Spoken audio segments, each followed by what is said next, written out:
दोस्तों, मेरा नाम धनंजय है। मैं कहानियाँ सुनाता हूँ। देश विदेश के लेखक और लेखिकाओं द्वारा लिखी गई उनकी लोकप्रिय कहानियाँ। आज मैं जो कहानी सुनाने जा रहा हूँ वह जयशंकर प्रसाद की कहानी संग्रह की एक प्रसिद्ध कहानी है, जिसका शीर्षक है विराम चिन्ह। जी हाँ, कहानी सुनते हैं। देव मंदिर के सिंह द्वार से कुछ दूर हटकर वह छोटी सी दुकान थी। सुपारी के घने कुंज के नीचे एक मैले कपड़े के टुकड़े पर सूखी हुई धार में 3-4 केले, 4 कच्चे पपीते, 2 हरे नारियल और 6 अंडे थे।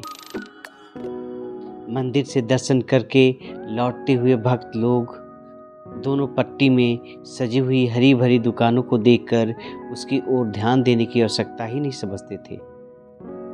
अर्ध नग्न वृद्धा दुकान वाली भी किसी को अपनी वस्तुएं दिखाने के लिए या बेचने के लिए नहीं बुलाती थी। वह चुपचाप अपने केले और पपीता को देख लेती।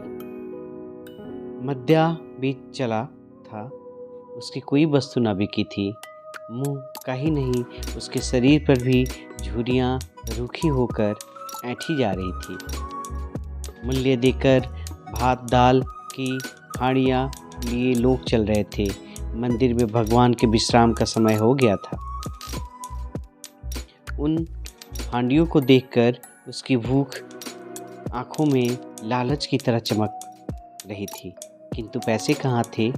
आज तीसरा दिन था उसे 2-1 केले खाकर बिताते हुए।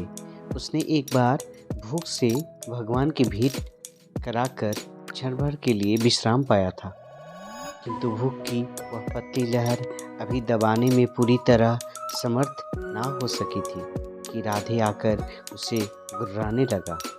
उसने भरपेट ताड़ी पी रखी थी, आंखें लाल, मुंह से बात करने में झाग निकल रहा था।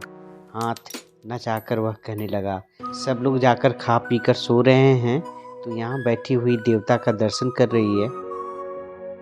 अच्छा, तो आज भी कुछ खाने को नहीं क्या?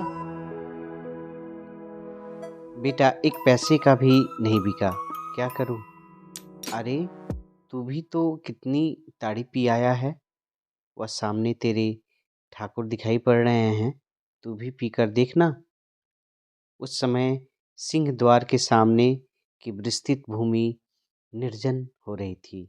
केवल जलती हुई धूप उस पर किलोल कर रही थी। बाजार बंद था। राधे ने देखा 2-4 कौवे काँव काँव करते हुए सामने नारियल के कुंज की हरियाली में घुस रहे थे। उसे अपना ताड़ी खाना याद आया। उसने अंडों को बटोर लिया और फिर आगे बढ़ा। बुढ़िया हाँ हाँ करती ही रह गई। वह चला गया। दुकान वाली ने अंगूठे और तर्जनी से दोनों आँखों की कीचड़ साफ किया और फिर मिट्टी के पात्र से जल लेकर मुंह धोया। बहुत सोच विचार कर अधिक उतरा हुआ एक केला उसने छीलकर अपनी अंजलि में रखा। उसे मंदिर की ओर नौवेद्य लगाने के लिए बढ़ाकर आंखें बंद कर ली। भगवान ने उसे अछूत का नौवेद्य ग्रहण किया या नहीं कौन जाने, किंतु बुढ़िया ने उसे प्रसाद समझकर ही ग्रहण कर लिया। अपनी दुकान झोली में समेटे हुए जिस कुंज में कौवे घुसे थे, उसी में वह भी घुसी। पुआल से छाई हुई टटरों की झोपड़ी में विश्राम करने लगी। उसकी सथावर संपत्ति में वही नारियल का कुंज था। 4 पेड़ पपीता और छोटी सी पोखरी के किनारे पर कुछ केले के वृक्ष थे। उसकी पोखरी में छोटा सा झुंड बतखों का भी था, जो अंडे देकर बुढ़िया की आय में वृद्धि करते थे। राधे अत्यंत मदहक था। उसकी स्त्री ने उसे बहुत दिन पहले ही उसे छोड़ दिया था। बुढ़िया को भगवान पे भरोसा था, उसी देव मंदिर के भगवान का जिसमें वह कभी जा नहीं पाई थी। अभी वह विश्राम की झपकी ही ले रही थी कि महंत के जमादार कुंज ने कड़े स्वर में पुकारा, राधे, अरे रधवा, बोलता क्यों नहीं है रे? बुढ़िया ने आकर हाथ जोड़ते हुए कहा, क्या है महाराज? सुना है कि कल तेरा लड़का कुछ अछूतों के साथ मंदिर में घुसकर दर्शन करने जाएगा। नहीं नहीं, कौन कहता है महाराज? वह शराबी भला मंदिर में उसे कब से भक्ति जाग गई? नहीं, मैं तो उसे कह देता हूँ, अपनी खोपड़ी संभाल कर रखने के लिए उसे समझा देना, नहीं तो तेरी और उसकी दोनों की दुर्दशा हो जाएगी। राधे ने पीछे से आते हुए क्रुर स्वर में कहा, जाऊंगा? वह क्या तेरे बाप के भगवान हैं? तू होता कौन है रे? अरे चुप रे राधे, ऐसा भी कोई कहता है रे?